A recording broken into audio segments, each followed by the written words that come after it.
Well भाई लोग, game of throne franchise की थर्ड इंस्टॉलमेंट अब फाइनली हमारे सामने है, जिसका नाम the knight of the seven kingdom है। एंड अब हम इसके बारे में बात कर सकते हैं। तो चलिए शुरू करते हैं। The knight of the seven kingdom दो ऐसे लोगों की कहानी है जिन्हें लाइफ एक मिस्टीरियस वे में एक दूसरे के साथ ले आती है। एंड यहाँ पर इन दोनों की पर्सनैलिटी एक दूसरे से बिल्कुल पलट है। जहाँ हम बात कर रहे हैं डंकन और एक की, जिसमें सबसे पहली बात कर लेते हैं हम डंकन की। तो सर डंकन द टॉल, जिनके बारे में हमें गेम ऑफ थ्रोन में भी हिंट दिया गया था। एंड इनके बारे में टोटल 4 पेजेस थे। इट मीन्स कि ये बंदा कहीं न कहीं अपने टाइम में एक बहुत बड़ा महारथी था।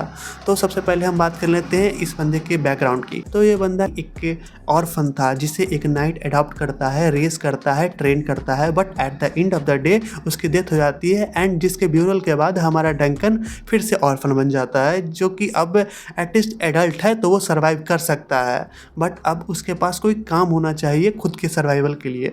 इसके लिए वो अपनी जगह को, होमलैंड को छोड़ के आगे बढ़ता है। इसके बाद ये स्टोरी में आगे चल के एक लड़के से मिलेगा जो कि काफ़ी मिस्टीरियस वे में दिखाया गया है। एंड कहीं ना कहीं उसके बैकग्राउंड को भी अभी तक छुपा के रखा गया है। बट अगर ये बाल्ड है एंड इसके बाल नहीं दिखाए गए हैं तो मुझे आपको चीज़ें जस्टिफाई करने की ज़रूरत नहीं है। आप खुद में ही काफ़ी समझदार हैं तो आप समझ सकते हैं, आप इस चीज़ को फिगर आउट कर सकते हैं कि ये क्या हो सकता है। खैर, अभी हम अपने टॉपिक से ना भटकते हुए आगे चलते हैं। तो यहाँ पर जैसे कि हमें पता है कि हमारे सर डंकन द टॉल को अब अपने सर्वाइवल के लिए कोई ना कोई काम ढूंढना पड़ेगा। तो उनके पास स्किल्स के नाम पे फ़िलहाल एक शॉर्ट फाइट ही है एंड वो अब लड़ सकते हैं। एंड एडल्ट है, उनके पास मैनहुड पावर है, तो वो उस मैनहुड पावर का यूज़ करके अपने सर्वाइवल के लिए पैसे कलेक्ट करने का चाहते हैं। इसके लिए वो अपने होमलैंड को छोड़ के आगे बढ़ते हैं, जहाँ उन्हें पता चलता है कि एक योद्धाओं का टूर्नामेंट होने वाला है जिसमें जीतने वाले को अच्छा खासा प्राइज़ मिलने वाला है। इसे सुनने के बाद इनके पास एक ऑप्शन मिल गया कि अब ये कैसे कमा सकते हैं। इसी के साथ ही साथ इसे अपने सर्वाइवल के लिए पैसे कलेक्ट करने हैं, तो ये कहीं ना कहीं फ्रीलांसर का भी काम करना शुरू करेंगे। लाइक फ्रीलांसर्स मीन्स कि बड़े बड़े मर्चेंट्स एंड बड़े बड़े मंत्रियों की प्रोटेक्शन में काम करना एज ए फ्रीलांसर। तो इन्हें जब इनका काम ख़त्म हो जाएगा तो इन्हें पे कर दिया जाएगा और अब वो मर्चेंट अपने रास्ते और ये अपने रास्ते। तो ये कुछ वैसा वाला खेल हो जाएगा कॉन्ट्रैक्ट बेस पर। लेकिन कहीं ना कहीं ऐसे नाइट्स को जो कि एक फ्रीलांसर है उन्हें सोसाइटी में उस तरह की इज्जत नहीं मिलती। इसके लिए हमारे सर डंकन द टॉल काफ़ी हद तक ट्राई करेंगे कि वो किसी रॉयल फैमिली के अंडर में आ जाए, जिसके कारण सबसे पहला हमारे सर डंकन द टॉल को अपने सर्वाइवल के लिए लगातार काम ढूंढने की ज़रूरत नहीं पड़ेगी। इसी के साथ ही साथ दूसरा कारण ये है कि कहीं न कहीं इसके इस जॉब के मिल जाने के बाद, लाइक ये रॉयल फैमिली गार्ड का जॉब मिल जाने के बाद इन्हें एक सोसाइटी में इज्जत मिलेगी। तो इन सारी चीज़ों को देखते हुए हमें लगता है कि स्टोरी कुछ इस तरह से मूव करने वाली है। फिर अब बात करते हैं हमारे इस बच्चे वाले कैरेक्टर की, जिसका नाम एक बताया जा रहा है। और इस बच्चे के बारे में अभी तक कोई स्पेशल इन्फॉर्मेशन नहीं दी गई है। ये काफ़ी मिस्टीरियस है अभी तक।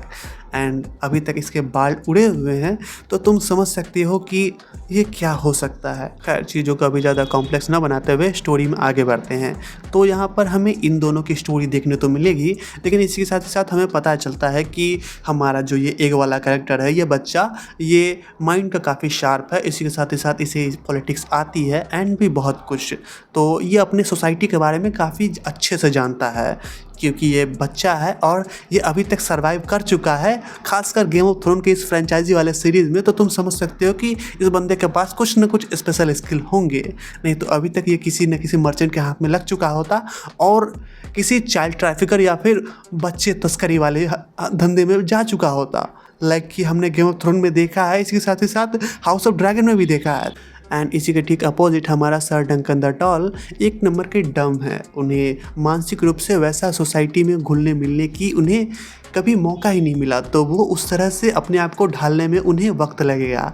और हमारा ये द एक कैरेक्टर, ये कहीं ना कहीं उन्हें इसी चीज़ में हेल्प करेगा, क्योंकि वो इस सोसाइटी के बारे में जानता है और हमारे sir Duncan the tall weapons के बारे में जानते हैं, डिफेंडेंस के बारे में जानते हैं। तो ये एक दूसरे पे सेल्फ डिपेंडेंट रहेंगे इस पूरी स्टोरी में।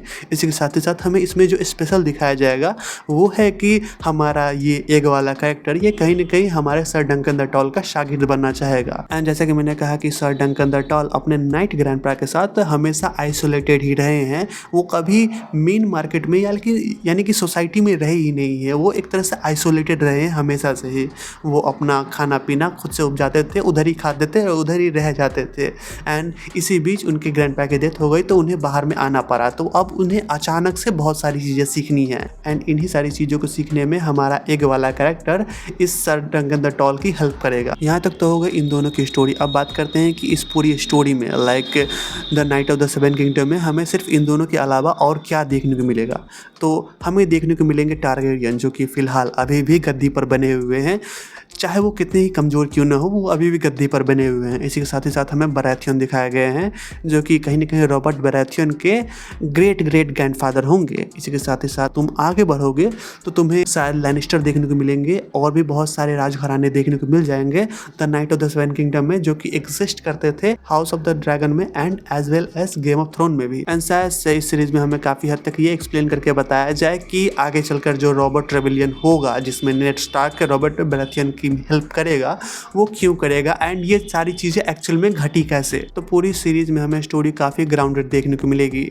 लाइक हमें जिस तरह से गेम ऑफ थ्रोन में सिर्फ राजघरानाओं की पॉलिटिक्स देखने को मिली, इसी के साथ ही साथ अगर तुम हाउस ऑफ ड्रैगन में जाओ तो वहाँ पर सिर्फ ड्रैगन देखने को मिले। तो यहाँ पर हमें चीज़ें काफ़ी ग्राउंडेड देखने को मिलेंगी। लाइक इसमें हमें पॉलिटिक्स देखने को मिलेगी राजघराने की, एज वेल एज हमें किंग्स लैंडिंग के गलियारों में जो पॉलिटिक्स चल रही है, वो कानाफूसी, वो कॉन्स्पिरेसी चल रही है, वो सब देखने को मिलेगा। इसी के साथ ही साथ तुम आगे बढ़ोगे तो तुम्हें कहीं ना कहीं एक ड्रैगन भी देखने को मिलेगा। लेकिन जैसा कि हमें गेम ऑफ थ्रोन में बताया गया था कि जब टारगेरियंस को ड्रैगन मिले तो वो धीरे धीरे उस चीज़ को कंट्रोल करना शुरू कर देते हैं। एंड ये कहीं ना कहीं ह्यूमन काइंड यानी कि इंसानों की एक जेनेटिक बिहेवियर रहा है, या फिर तुम कह सकते हो कि उनके खून में, उनके फितरत में है कि वो जहाँ रहते हैं, जिस सोसाइटी में वो एग्जिस्ट करते हैं, वो पहले तो उस सोसाइटी में फ़िट होने की कोशिश करते हैं। जब वो फिट हो जाते हैं तो उस सोसाइटी से थोड़ा सा एबव होने की कोशिश करते हैं। एंड जब वो उस सोसाइटी से धीरे धीरे थोड़ा ऊपर उठ जाते हैं तो वो उस सोसाइटी को कंट्रोल करना चाहते हैं, वहाँ के चीज़ों को अपने अंडर में लाना चाहते हैं, उन्हें अपने कंट्रोल में रखना चाहते हैं। तो ये कहीं ना कहीं एक नेचुरल बिहेवियर है जो कि इंसानों का है। एंड यही हमें टारगेरियंस के साथ देखने को मिला, जो कि जब उन्हें ड्रैगन्स मिले एंड उनका कमांड मिला, उनका कंट्रोल मिला, तो धीरे धीरे वो उसे कंट्रोल करने के चक्कर में उन्हें चेंस में मारना शुरू कर देते हैं। एंड इसी चेंस के चक्कर में धीरे धीरे वो उसे और भी ज़्यादा कंट्रोलर बनाना चाहते हैं। एंड इसी कारण से जब उन्हें चेंस में माना गया ड्रैगन्स को, तो उनके इवोल्यूशन में धीरे धीरे गिरावट आना शुरू हुआ। एंड इसका एक ड्रास्टिक रिजल्ट ये देखने को मिला कि धीरे धीरे अब ड्रैगन्स की हाइट छोटी होने लगी। एंड अब शायद जैसे कि हमें गेम ऑफ थ्रोन में टीरियन लैनिस्टर ने बताया था कि आखिरी ड्रैगन एक बिल्ली की साइज का था। तो इस चीज़ से आपको एक सीख लेनी होगी कि जब आप अपने आसपास की चीज़ों को कंट्रोल करना शुरू करते हो तो आपको उसके कुछ ड्रास्टिक रिजल्ट यानी उसके साइड इफ़ेक्ट के लिए भी तैयार रहना होगा। एंड यही होता है, जिस तरह से ड्रैगन्स विलुप्त होते हैं, धीरे धीरे टारगेरियंस की सत्ता हाथ से जाने लगती है, जैसे कि हमें इस सीरीज़ में देखने को मिलेगा। एंड वही होगा एंड अंत में कहीं ना कहीं हमारे sir Duncan the tall the knight of the seven kingdom बनेगा, यानी कि 7 राज्यों में सबसे बड़ा नाइट एंड सबसे बेस्ट उपाधि मिलेगी उसे नाइट्स में। तो कहीं ना कहीं ये स्टोरी काफ़ी इंटरेस्टिंग हो जाएगी। फिलहाल अभी तक मैं इस पर इतना ही कह सकता हूँ। बाकी ये रही मेरी वीडियो, तुम अपने ओपिनियंस कमेंट में जरूर डालना। बाकी मिलते ही ना नेक्स्ट वीडियो, तब तक लिए एक्सप्लेन।